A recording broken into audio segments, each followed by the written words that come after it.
That's a message that Vice President Biden is delivering to the Iraqi people through his visit there today.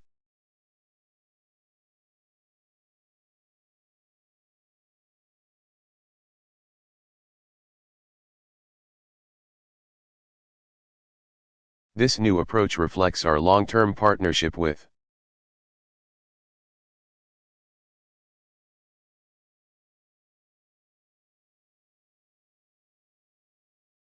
Iraq, one based upon mutual interest and mutual respect.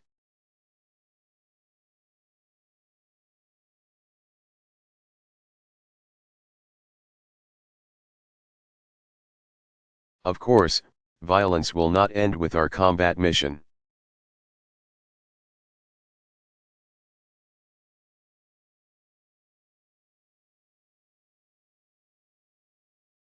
Extremists will continue to set off bombs, attack Iraqi civilians and try to spark sectarian strife.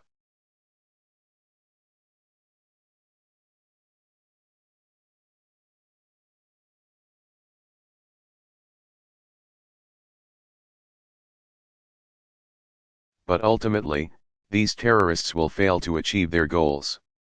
Iraqis are a proud,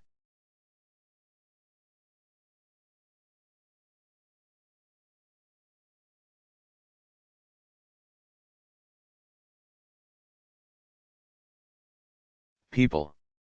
They have rejected sectarian war, and they have no interest in endless destruction.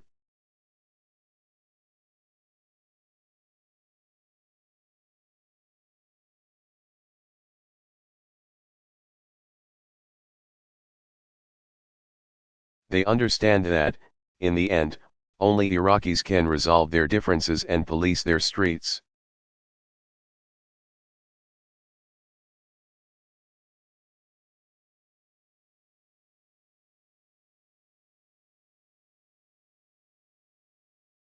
Only Iraqis can build a democracy within their borders.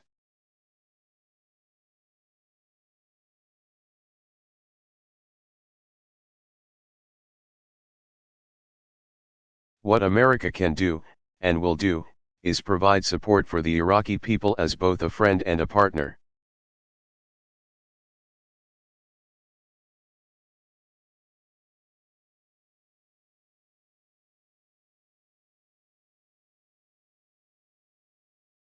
Ending this war is not only in Iraq's interest, it's in our own.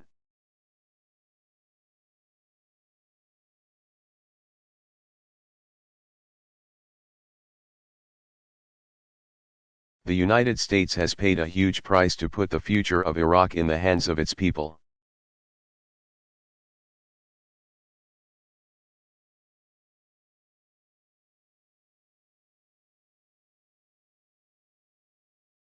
We have sent our young men and women to make enormous sacrifices in Iraq.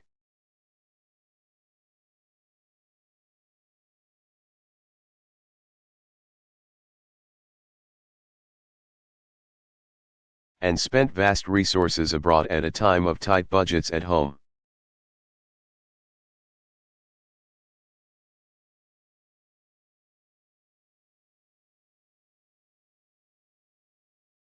We persevered because of a belief we share with the Iraqi people.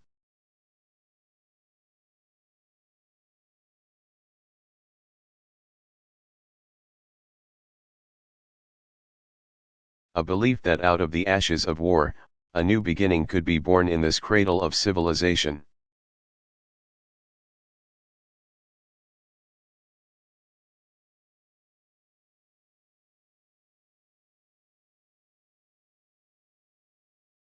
Through this remarkable chapter in the history of the United States and Iraq,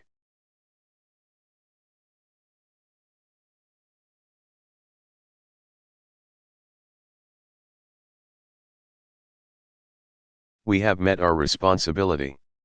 Now, it's time to turn the page.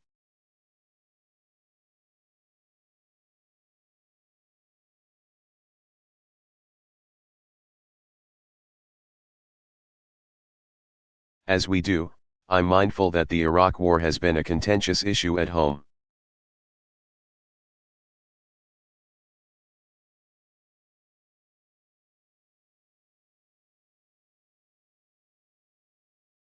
Here, too, it's time to turn the page.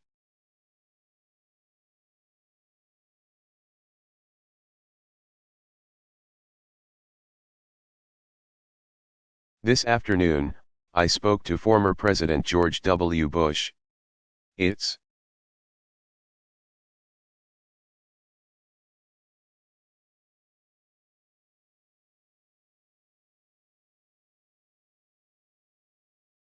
well known that he and I disagreed about the war from its outset.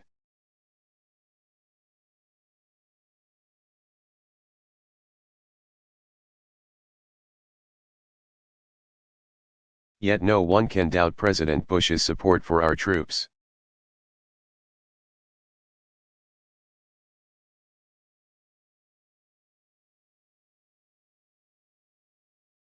Or his love of country and commitment to our security.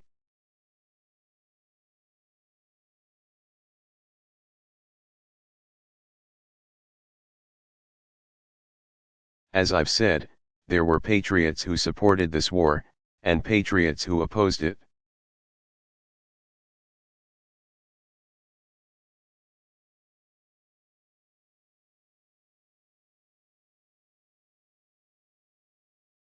And all of us are united in appreciation for our servicemen and women, and our hopes for Iraqi's future.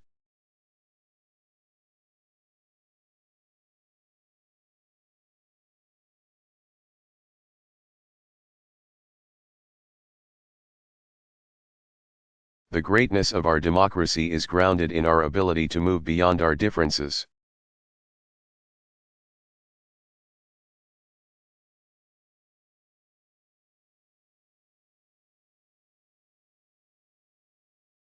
And to learn from our experience as we confront the many challenges ahead.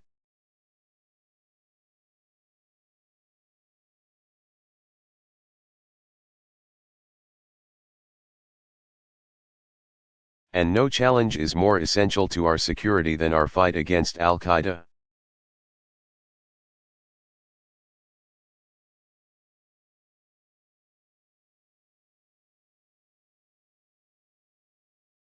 Americans across the political spectrum supported the use of force against those who attacked us on September 11. Now,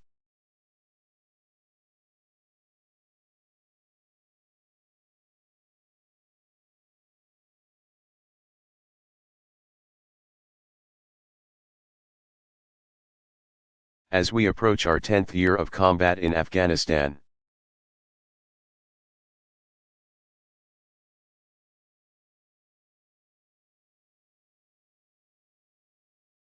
there are those who are understandably asking tough questions about our mission there.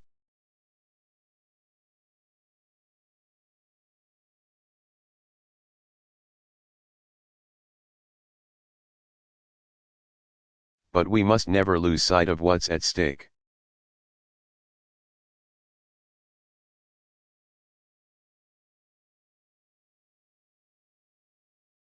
As we speak, Al-Qaeda continues to plot against us.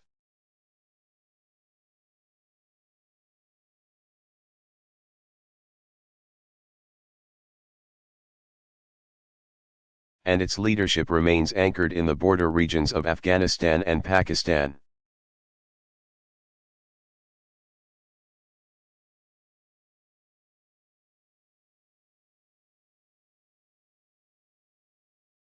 We will disrupt, dismantle, and defeat Al-Qaeda.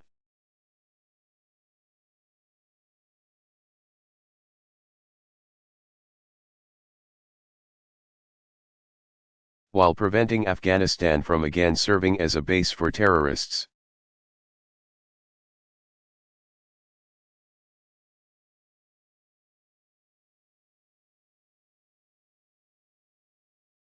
And because of our drawdown in Iraq, we are now able to apply the resources necessary to go on offense.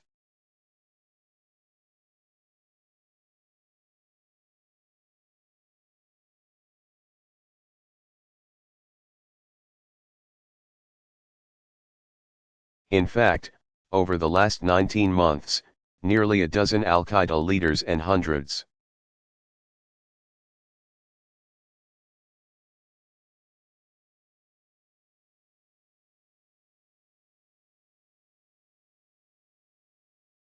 of Al-Qaeda's extremist allies have been killed or captured around the world.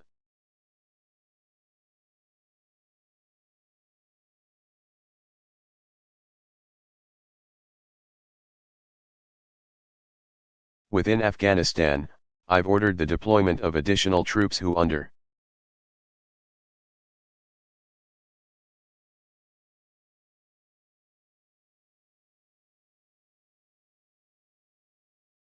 the command of General David Petraeus are fighting to break the Taliban's momentum.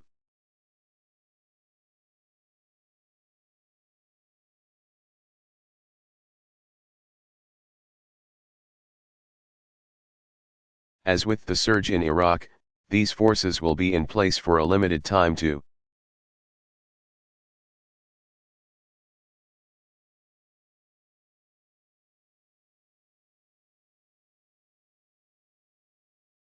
provide space for the Afghans to build their capacity and secure their own future.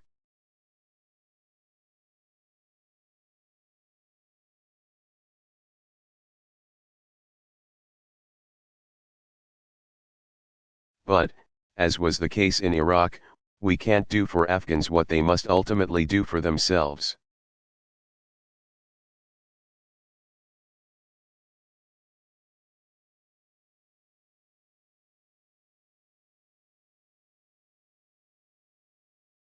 That's why we're training Afghan security forces and supporting a political resolution to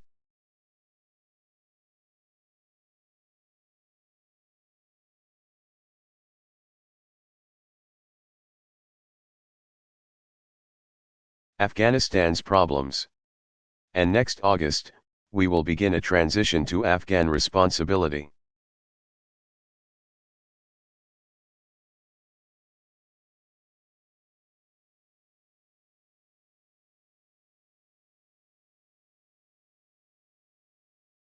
The pace of our troop reductions will be determined by conditions on the ground.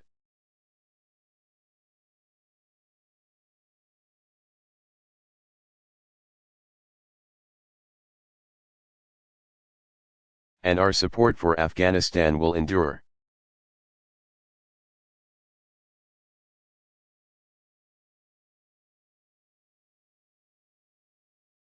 But make no mistake, this transition will begin because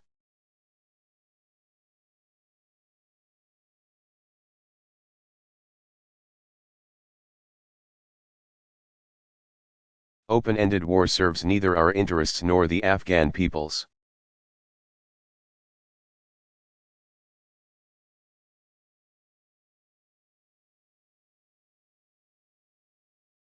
Indeed, one of the lessons of our effort in Iraq is that American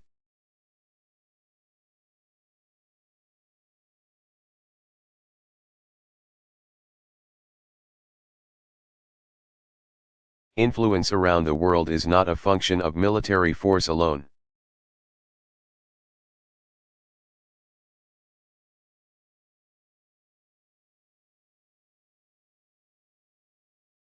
We must use all elements of our power, including our diplomacy, our economic strength,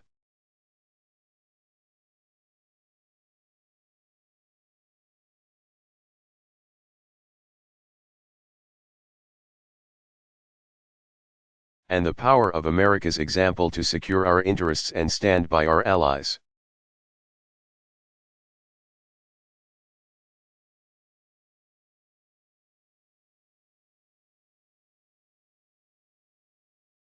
And we must project a vision of the future that's based not just on our fears,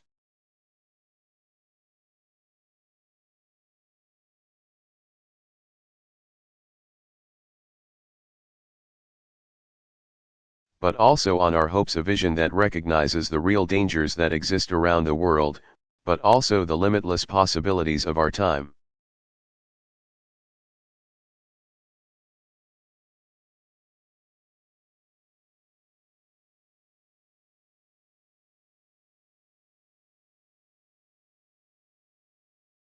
Today, old adversaries are at peace, and emerging democracies are potential partners.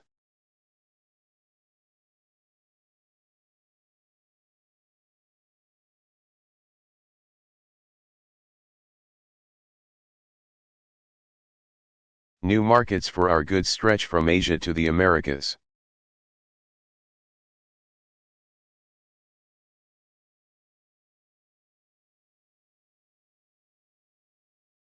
A new push for peace in the Middle East will begin here tomorrow.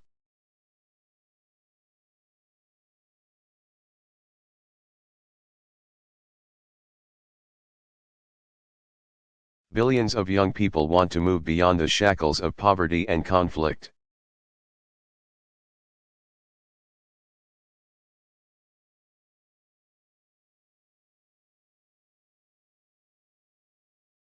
As the leader of the free world, America will do more than just defeat on the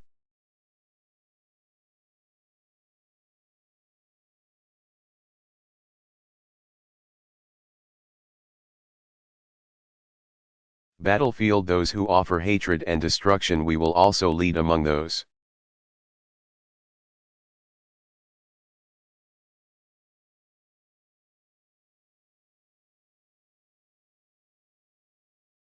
who are willing to work together to expand freedom and opportunity for all people.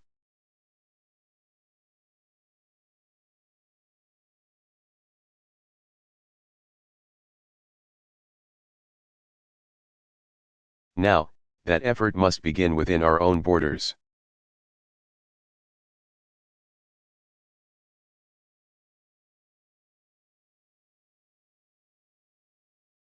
Throughout our history, America has been willing to bear the burden of promoting liberty and human dignity overseas.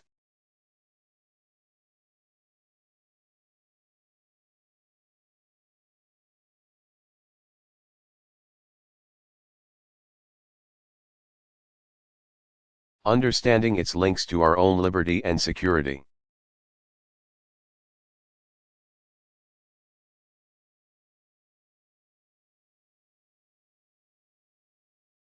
But we have also understood that our nation's strength and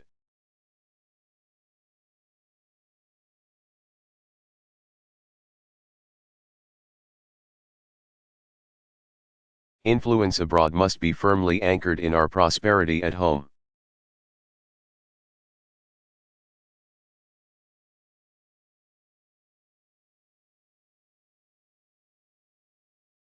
And the bedrock of that prosperity must be a growing middle class.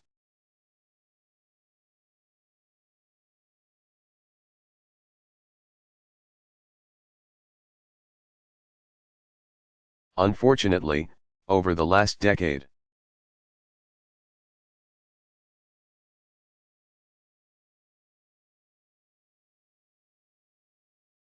we've not done what's necessary to shore up the foundations of our own prosperity.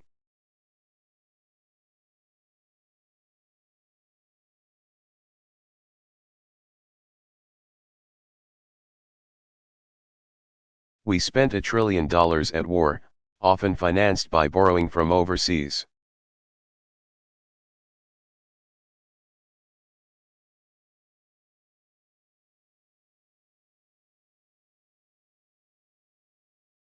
This, in turn, has shortchanged investments in our own people, and contributed to record deficits.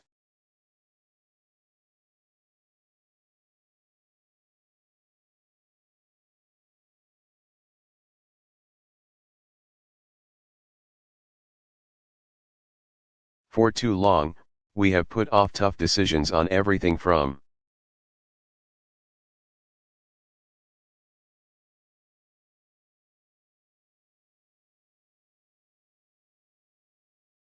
our manufacturing base to our energy policy to education reform.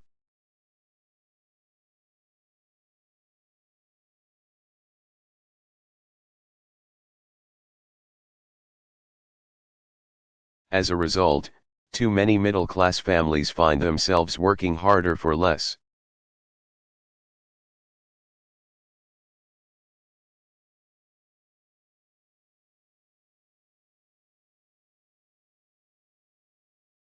While our nation's long-term competitiveness is put at risk.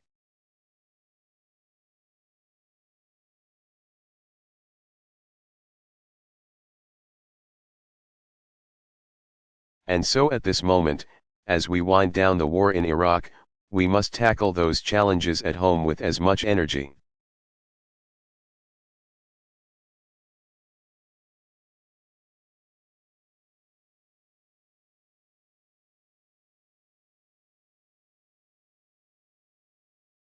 And grit, and sense of common purpose as our men and women in uniform who have served abroad.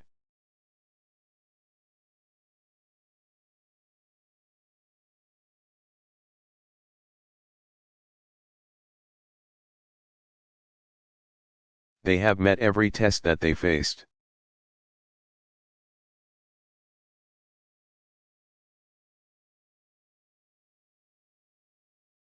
Now, it's our turn.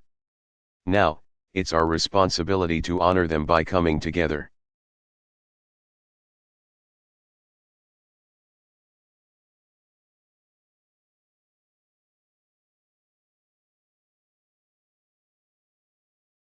All of us, and working to secure the dream that so many generations have fought for, the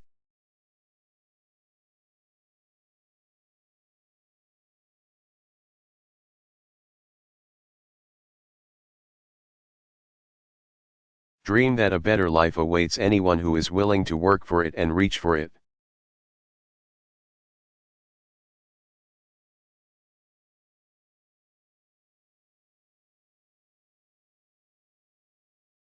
Our most urgent task is to restore our economy.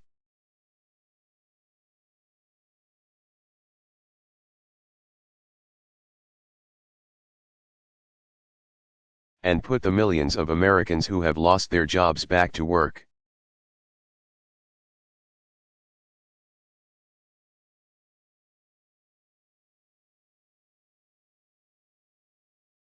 To strengthen our middle class, we must give all our children the education they deserve.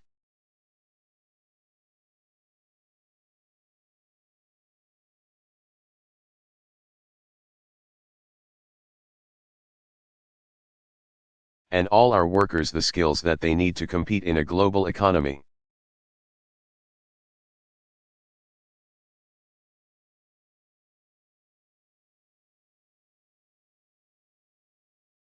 We must jumpstart industries that create jobs, and end our dependence on foreign oil.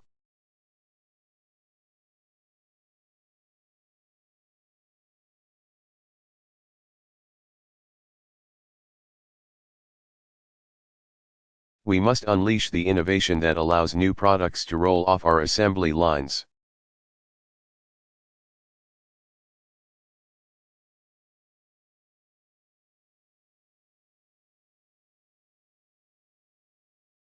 And nurture the ideas that spring from our entrepreneurs. This will be difficult. But in the days to come,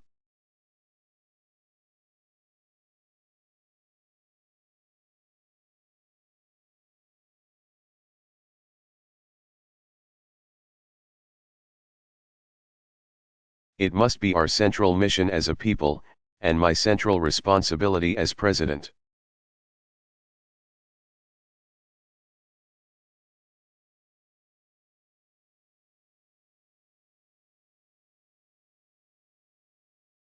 Part of that responsibility is making sure that we honor our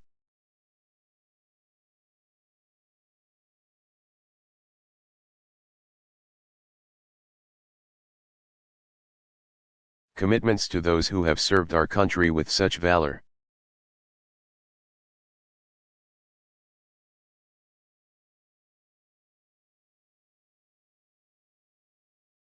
As long as I am president, we will maintain the finest fighting force that the world has ever known.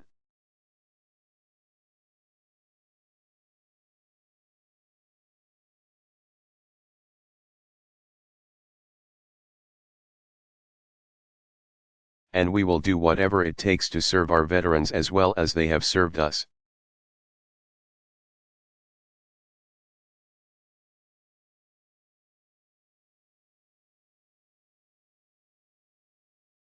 This is a sacred trust.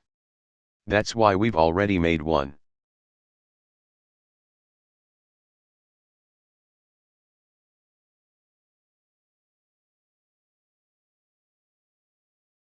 of the largest increases in funding for veterans in decades.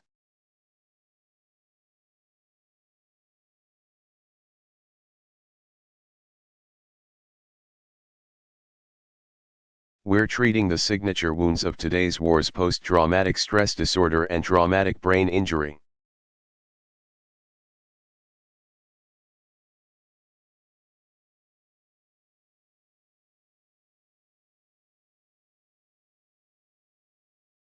While providing the health care and benefits that all of our veterans have earned.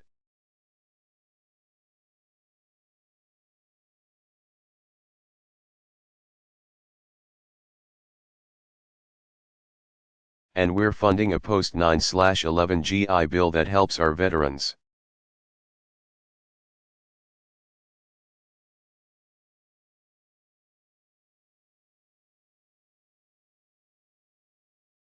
And their families pursue the dream of a college education.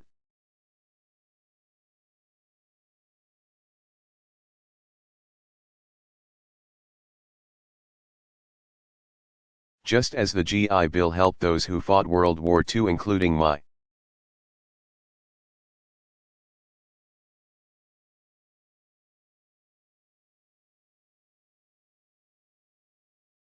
grandfather, become the backbone of our middle class.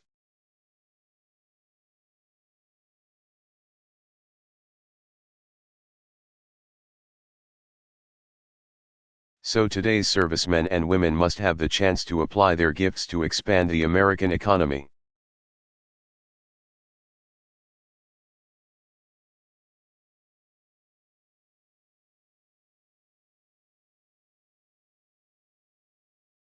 Because part of ending a war responsibly is standing by those who have fought it.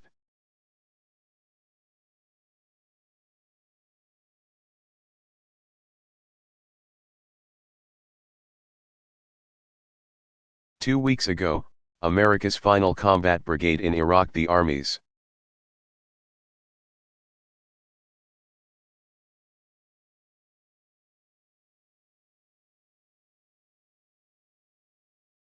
4th Stryker Brigade, journeyed home in the pre-dawn darkness.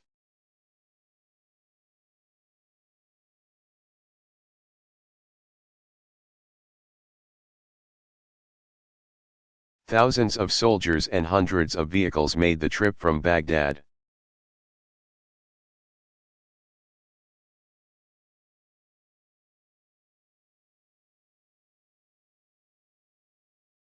The last of them passing into Kuwait in the early morning hours.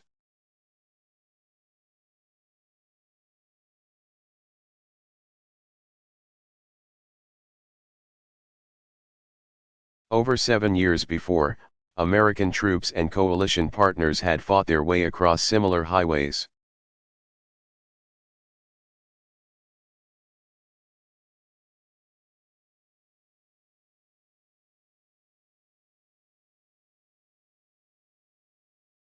But this time no shots were fired.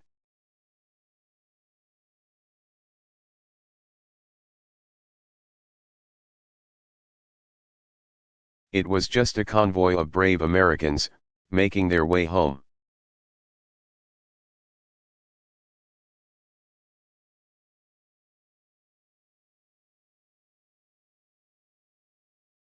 Of course, the soldiers left much behind.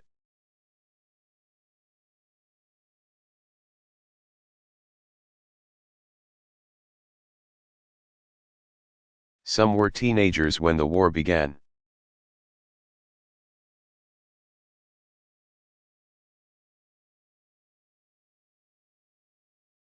Many have served multiple tours of duty, far from families who bore a heroic burden of their own.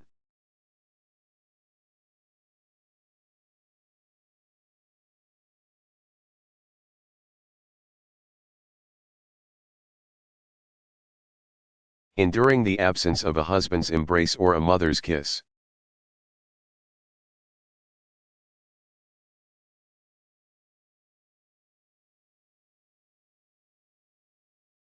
Most painfully, since the war began, 55 members of the 4th Stryker Brigade made the ultimate sacrifice, part of over 4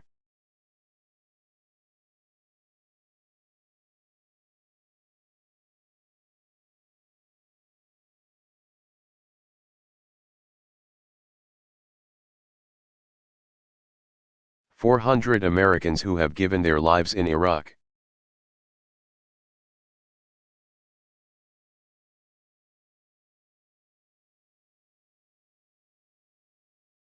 As one staff sergeant said, "I know that to my brothers in arms who fought and died.